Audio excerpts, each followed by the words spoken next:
कल ये समाचार मिला, 5 दिन पहले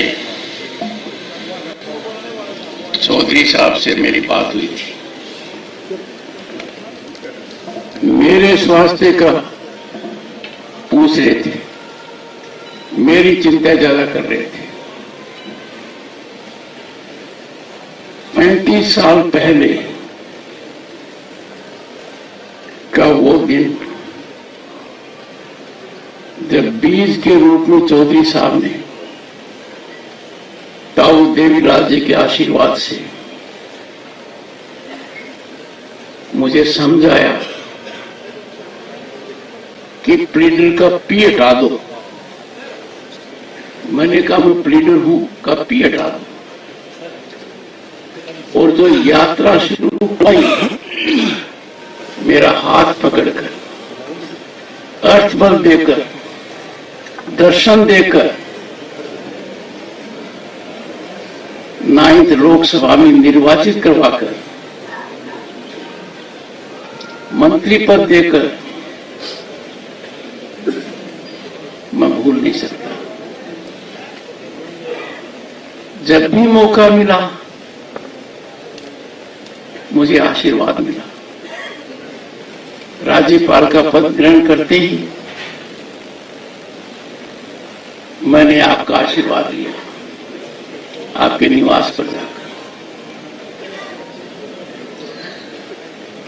जब राज्यपाल था, खबर आई कि आपकी धर्मपत्नी नहीं रही। मेरी धर्मपत्नी ने कहा, मैं बंगाल में था, कि तुरंत पहुंचो। तक सुखबीर जी के पिताजी बादल साहब यहां थे। मेरी धर्मपत्नी ने कहा, जब अपना इकलौता बेटा गया तो चौधरी ओम प्रकाश जी ने कहा, अर्जुन भी अपने बेटे को नहीं बचा पाए, तुम आगे बढ़ते रहो। पूरा परिवार जयपुर आया और चौधरी देवीलाल जी को तो पता नहीं था कि मैं कहां हूं, तो गांव के लिए रवाना हो गए। गांव के नजदीक से आए। 7 बार विधायक, 5 बार मुख्यमंत्री रहना चौधरी साहब को परिभाषित नहीं करता। किसान और गांव के विकास उनकी प्राथमिकता थी, उनका संकल्प था, उनका ध्येय था, उनका उद्देश्य था। तो देश में बड़ा बदलाव आया 1989 में। उसके वो सूत्रधार एक थे,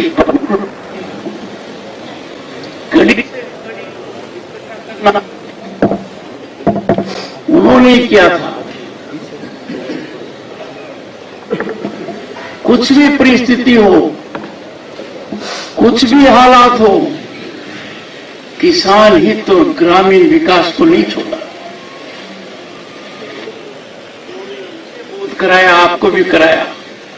शासन और व्यवस्था किसान के प्रति क्रूर होती है, पर यह निश्चित कर दिया देश में उन्होंने कि देश का उत्थान, प्रगति, शांति, विकास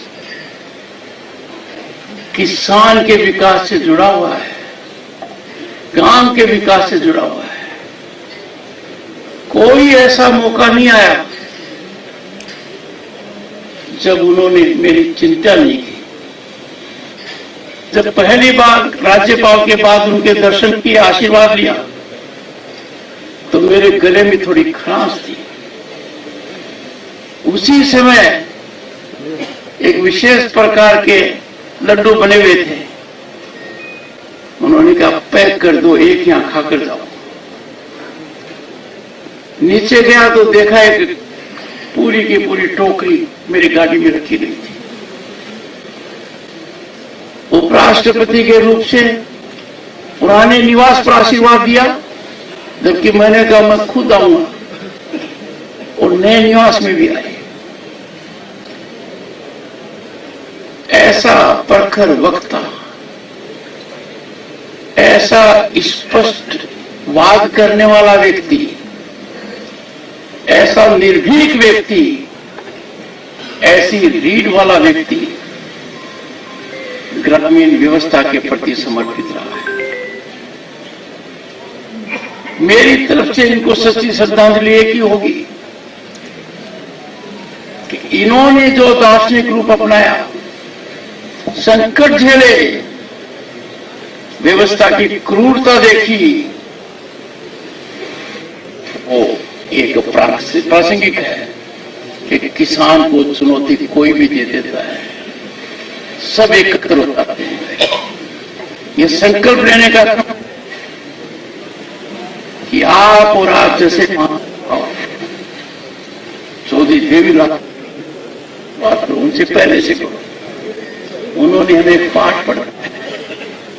रास्ता कठिन होगा, लोग बेवजह समस्याएं पैदा करेंगे, आपके कीर्तिमान को सही रूप से नहीं मानेंगे, पर निश्चित लक्ष्य है किसान और ग्रामीण, ये दोनों महत्वपूर्ण हैं। विकसित भारत का सपना किसान के खेत से निकलेगा, ग्रामीण विकास से निकलेगा। मैं तो यही कह सकता हूं आज के दिन कि मैं उस मजबूती तक नहीं पहुंच पा रहा हूं जो मजबूती मैंने आप में देखी है। वो अनुकरणीय है, हमारे लिए मार्ग प्रशस्त करती है।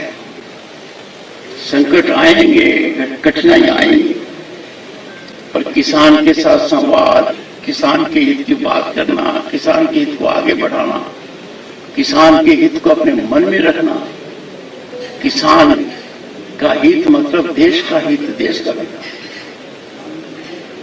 कल से मेरा मन बहुत विचलित रह रहा है। उम्र हो गई थी, पर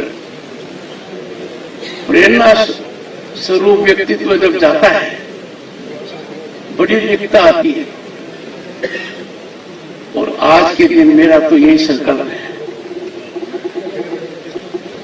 कि जो कुछ मैं हूं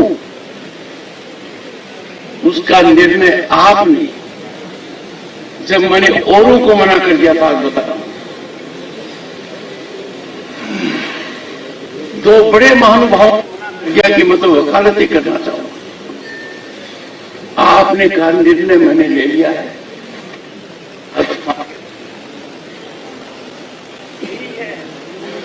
कि वो बीज आपके समक्ष आज उपस्थित है। मेरे लिए समय मैं इन्होंने जो संकट झेलकर भी किसान की सेवा की है, और जो कर्जा माफी के लिए उस समय लड़ाई लड़ी थी, सोच नहीं सकते। तभी अर्थशास्त्री कहते थे क्यों करो, आप उसके सूत्रधार। यही मैं संकल्प लेकर मेरी श्रद्धांजलि आपको दे रहा हूं।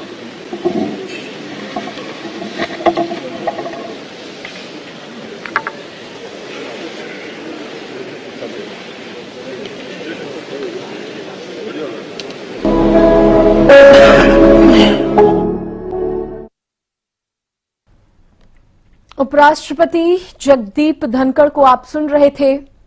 ओम प्रकाश चौटाला को श्रद्धांजलि उन्होंने अर्पित की है। अपनी संवेदनाएं प्रकट करते हुए जगदीप धनखड़ ने यहां पर तमाम बातें कही।